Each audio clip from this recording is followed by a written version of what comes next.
बिस्मिल्लाहिर्रहमानिर्रहीम। अस्सलाम वालेकुम नाज़रीन, आप देख रहे हैं अनोखा अंदाज। मैं आपका होस्ट जमाल सिद्दीकी। उम्मीद करता हूं आप खुश खुर्रम होंगे। नाज़रीन इकराम, 27 दिसंबर की तारीख है। आज दो बड़े वाक़यात रोनुमा हुए हैं।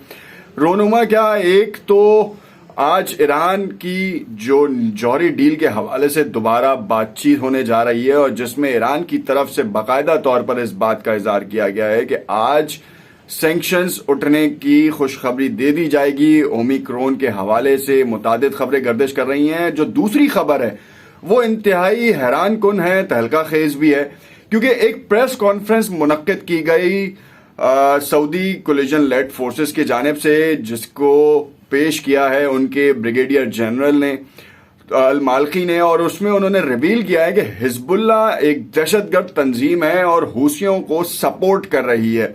ड्रोन की ट्रेनिंग और पुर्जा जात तक की फरहमी के हवाले से एक उन्होंने कह लें कि एक ऑपरेशन किया है और उसमें बाकायदा स्टिंग ऑपरेशन में उन्होंने वीडियो नशर किया है। उस वीडियो में जो हकाइक हैं वो कुछ हैरान कुन है और बहुत से सवालात खड़े कर दिए हैं। खास तौर पे ये ऐसे वक्त में नशर की गई है जब यूएस के साथ जो है वो इनडायरेक्टली ईरान इन्वॉल्व है। बेसिकली ईरान ऑन बोर्ड है, यूएस जो है वो उसमें डायरेक्ट हिस्सा नहीं है। यूरोपीय यूनियन है और दूसरे ममालिक हैं जो इन मुज़ाकरात के अंदर मंदूबीन और मतलब मॉडरेटर का किरदार अदा कर रहे हैं।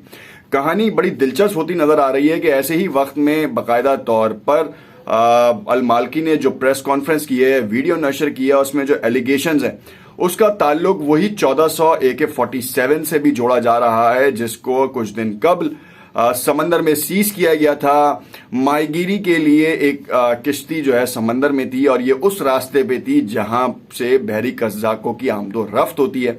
और कहा यह गया है कि 1400 AK-47 ईरानी साख्त की बनी हुई वो पकड़ी गई हैं और वो हूसियों को मुंतकिल की जा रही थी। 30 लाख यमनियों के रोजगार मारिब से वाबस्ता है और मारिब के अंदर सिक्योरिटी के हवाले से सऊदिया ने एक बड़ा ऐलान किया है और उन्होंने कहा है कि हम बहुत बड़ा ऑपरेशन करने वाले हैं और जिसमें हम ये बताते चलें कि हूसियों के तमाम टारगेट्स हमारी रीच में हैं।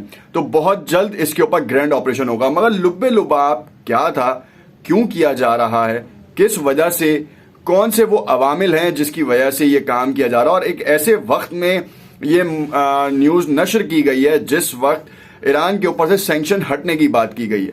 क्या ये शाखसाना उसी चीज का है जो मोसाद के चीफ जो हैं वो अमेरिका जाते हैं और फिर अमेरिका के डेलीगेशन जो है वो नफ्ताली बेनेट और हमास के महमूद अब्बास से आके मिल रहे होते हैं और कहते हैं कि कहीं ना कहीं जो है वो कहानी और दिलचस्प की जाएगी। नए आने वाले नाज़रीन से इल्तमास है कि वीडियो के मुकम्मल वीडियो को तक जाने के लिए उससे पहले अगर उन्होंने चैनल सब्सक्राइब नहीं किया तो इसे ज़रूर सब्सक्राइब कर लें और अगर कोई भी कह लें कि जो वीडियोस के नोटिफिकेशंस हैं अगर उनकी रसाई हो तो बेल के आइकन को ज़रूर प्रेस करें। खैर, हम आपको बताते चलें कि यहाँ पर जो कहानी है वो बड़ी दिलचस्प होती दिखाई दे रही है। और सबसे पहले आपको यमन की उस प्रेस कॉन्फ्रेंस के हवाले से बताएं कि सऊदिया में एक प्रेस कॉन्फ्रेंस मुनक्किद की गई जिसमें बताया गया कि 30 लाख यमनियों की रोजी रोटी से मुंसलिक मारिब के ऊपर बहुत जल्द मजबूत गढ़ बना लिया जाएगा, कब्जा कर लिया जाएगा, हूसियों को मार गिराया जाएगा। सन 2021 में तकरीबन 30,000 हूसियों को मारा गया है। प्रेस कॉन्फ्रेंस का बेसिक पॉइंट ये था। दूसरा पॉइंट ये था कि इस वक्त जो 1400 ईरानी स्मगल यूएस फ्लीट ने बेसिकली वो असलाह पकड़ा है और उसका ताल्लुक भी ईरान से जोड़ा जा रहा है। तीसरी जानिब हिजबुल्लाह, जिसको माल्की ने जो है वो बाकायदा तौर पर कहा है ये दहशतगर्द तंजीम है और ईरान का जो पर्सपेक्टिव है वो आगे फॉरवर्ड कर रही है मुतादिद ममालिक में और वो लासानी फसादात हों उनमें मशगूल है। और यमन में भी इसीलिए वो हुकूमत की रेट कायम होने के बजाय वहां पर बाकायदा सऊदी कोलिजन लेड फोर्सेस से 6 साल से लड़ रही है और इसकी लड़ाई के खात्मे में ईरान अहम किरदार अदा कर सकता है, मगर वो नहीं कर रहा। ये प्रेस कॉन्फ्रेंस के कुछ चीदा पॉइंट्स थे जिसमें हमने देखा कि बहुत से काम ऐसे थे जो कि आपको और हमें भी समझ में आ रहे हैं कि अगर दोनों के दरमियान मामला इतने खराब हैं और माल्की ने जब प्रेस कॉन्फ्रेंस में कहा कि हमें उनके टारगेटेड एरियाज मालूम है तो 30,000 हूसियों को मारने से कबल फिर तो उनके टारगेटेड एरियाज में कार्रवाई की जाए। सना एयरपोर्ट को कहा गया जो बेस पॉइंट एक और था उनका ये कहना था कि सना एयरपोर्ट को बाकायदा लॉन्चिंग पैड में तरतीब दे दिया गया है, वहां से ड्रोन्स उड़ाए जा रहे हैं और सऊदीया के शहरों के ऊपर बैलिस्टिक मिसाइल्स बरसाए जा रहे हैं। 851 का नंबर बैलिस्टिक मिसाइलों का दिया है उन्होंने, और उन्होंने कहा है ये 851 बैलिस्टिक मिसाइल्स उन्होंने गो थ्रू किए हैं। तकरीबन इतनी ही बड़ी तादाद में जो है वो ड्रोन के हमले किए हैं। हिजबुल्ला अगर इतनी ही ताकतवर है तो वो क्यों लेबनान में अपनी मजबूती मुकम्मल नहीं कर पा रही, इराक में नहीं कर पा रही, सीरिया में नहीं कर पा रही? आखिर कौन सी ऐसी वजूहात हैं जो इतना रास्ता तय करने के बाद यमन में आती हैं? जो स्टिंग ऑपरेशन है उसमें बाकायदा तौर पर अरबी में इस बात का एक हूसियों के दूसरे नंबर के अब्दुल हकीम के हवाले से कहा गया, ये जो कमांडर हैं ये दूसरे नंबर पर आते हैं हूसियों के मिलिट्री विंग में, और उनको बताते हुए सुना गया है कि जो हिजबुल्ला का ट्रेनर था वो बता रहा है कि समंदर वो वाहिद रास्ता है जहां से असले की तरसील हो सकती है और वहां से लोगों की आमदोरफ्त हो सकती है। तो एक बहुत बड़ा मुजाहिदीन का दस्ता जो है मुरत्तब किया जाएगा ताकि सऊदी कोलिजन लेड फोर्सेस के खिलाफ लड़ा जाए और एक फतह हासिल की जाए। और हुदैदा जो कि बंदरगाही शहर है और उसको कब्जे में लिया जाए, वहां के अस्करी विंग्स को जो है बाकायदा तौर पर सपोर्ट की जाए। इसी तरीके से सना हो, मारिब हो, जो इनके मजबूत इलाके हैं वहां पर एक बड़े ग्रैंड ऑपरेशन का फिजाई बम्बार्डमेंट का ऐलान किया गया है। मगर मालकी अल तुर्की ने इस बात का भी इजहार किया कि हम शहरियों को उस हमलों से बचाने की हद्दुल इम्कान कोशिश कर रहे हैं कि जो भी टारगेटेड एरियाज हों वो कार्रवाई ऐसे हो कि आम शहरी उसमें ना पिसे नहीं। और ये हमारा बेस पॉइंट है और इसी के ऊपर हम काम करेंगे।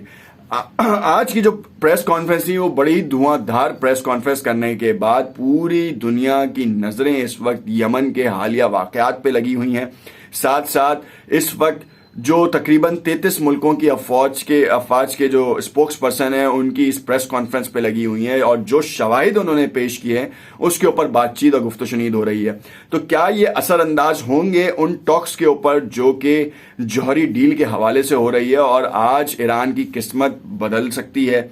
और कुछ ही देर में अब से अपडेट मिलेगी जो हम आपके साथ शेयर करेंगे कि क्या ईरान अपना तेल बगैर किसी रुकावट के आलमी मंडी तक ला सकता है, और जो $100 बिलियन उसके जो मुंजमद असासे हैं उसकी बहाली के लिए क्या होने जा रहा है। क्योंकि ईरान की इस वक्त की क़यादत, अस्करी क़यादत हो, मजहबी क़यादत हो, उन सब की तरफ से, और जमहूरी क़यादत हो, वो तमाम एक ही पेज के ऊपर मुत्तफिक हैं, सेम पेज पर हैं। और उनका कहना है कि जब तक हम पर से पाबंदियां नहीं हटेंगी यूरेनियम इनरिचमेंट के हवाले से, हम कोई बड़ा इकदाम नहीं करेंगे। देखना यह है कि इस पूरे सिनेरियो में, कॉन्स्पायरेसी में, कौन किसके साथ खड़ा नजर आता है। क्या एक तरफ ईरान और सऊदीया के जो ताल्लुकात हैं वो इस्तवार हो पाएंगे, या फिर मालकी की प्रेस कॉन्फ्रेंस जो है वो दरारें डालने के लिए काफ़ी है। देखते रहिएगा अनोखा अंदाज। कमेंट में अपनी राय से ज़रूर आगाह कीजिएगा और हमें बताइएगा कि आपको हमारा तज्जिया कैसा लगा, और हिजबुल्ला के बारे में हम आपको नेक्स्ट वीडियो में और अपडेट्स देंगे। शुक्रिया।